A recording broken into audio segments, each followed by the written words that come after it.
พิธีเปิดงานวางแสดงรูปภาพระลึกวันไซสนาบรรทมเดียนเบียนฟูครบรอบ 70 ปี 7 พฤษภาคม 1954 หา 7 พฤษภาคม 2024 ได้จัดขึ้นในวันที่ 6 พฤษภาคม 2024 นี้ โดยการเข้าร่วมเป็นประธานของสหายนางปานียาทอตู้กรรมการกรมการเมืองศูนย์กลางภาครองประธานประเทศแห่งสาธารณรัฐประชาธิปไตยประชาชนลาว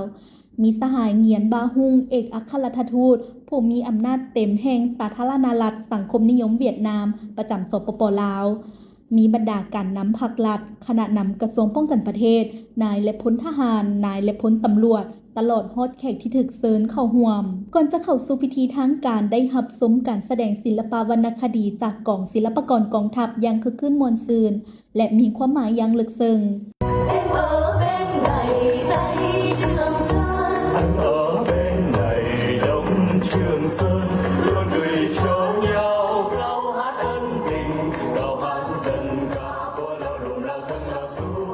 จากนั้นสหายพลโทฮ้องศาสตราจารย์ปริญญาเอกวงศ์คำพรหมกรกรรมการศูนย์กลางภาคห้องรัฐมนตรีกระทรวงป้องกันประเทศได้ขึ้นมีคำเห็นและตีราคาสูงต่อวันไซสนาบรรทมเดียนเบียนฟูครบรอบ 70 ปีซึ่งมีเนื้อในบางตอนว่าไซสนาบรรลบเดียนเป็นผู้บ่เพียงแต่เป็นบันทึกไว้ในประวัติศาสตร์ของศาสตร์เวียดนามในศตวรรษที่20เท่านั้นแต่มันยังมีความหมายและความสำคัญของเหตุการณ์ประวัติศาสตร์โลกที่ชาวโลกและประชาชนลาวของพวกเราบ่เคยลงลืมไซสนาเดียนเป็นผู้แม่นจุดสูงสุดของการดำเนินบรรพบุกตียุทธศาสตร์ในปี 1953-54 ตานพวกลาเมืองคืนแบบเก่าที่มีกำลังทหารมีอาวุธและยุทโธปกรณ์หลายเท่าในเวลานั้นไซสนาดังกล่าวมีความสำคัญทางด้านยุคสมัยเพราะได้ประกอบส่วนอย่างต่างหน้าเข้าในภารกิจต่อสู้เพื่อสันติภาพ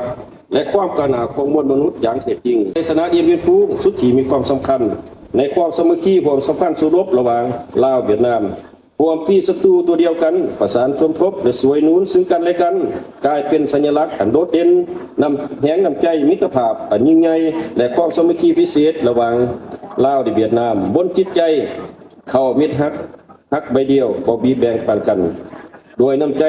อันบริสุทธิ์พุทธทองของประชาชนและกองทัพลาวและเวียดนามที่แท้จริงสืบต่อเป็นบุญเสือประกอบสวนเขาในไซสนะเป็นประวัติศาสตร์ของสองศาสตร์ลาวเวียดนามคือบรรลบยุทธศาสตร์โฮจิมินห์ปลดปล่อยและถอนห่วงประเทศศาสตร์เขาเป็นอันหนึ่งอันเดียวของระบบวันใหม่ในปี 1975ได้สร้างกระบวนการอันพันปีมีเทื่อหนึ่งให้แก่การปฏิวัติลาวและประชาชนลาวลุกฮือขึ้นยึดอำนาจได้อย่างสมบูรณ์แบบบัวบ่อสำนำบกุลหน้าสาธารณรัฐประชาชนลาวขึ้นในปี 1975การเปิดวางแสดงรูปภาพไซสนะบรรลบเอียนเวียนฟูในครั้งนี้เป็นการทบทวนคืนผลงานในไซสนะของประชาชนเวียดนามให้น้องภายใต้การนำพาของพรรคคอมมิวนิสต์เวียดนามอันมีประธานโฮจิมินห์เป็นผู้ก่อตั้งและนำพาต่อสู่เพื่อเอกราชเสรีภาพและความประสุขของประชาชน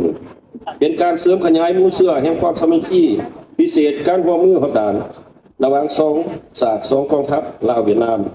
ในภารกิจต่อสู้ปกปักรักษาและสร้างสรรค์พัฒนาประเทศชาติก็คือการสร้างสรรค์ระบบสังคมเมืองจีนมั่งคั่งเข้มแข็ง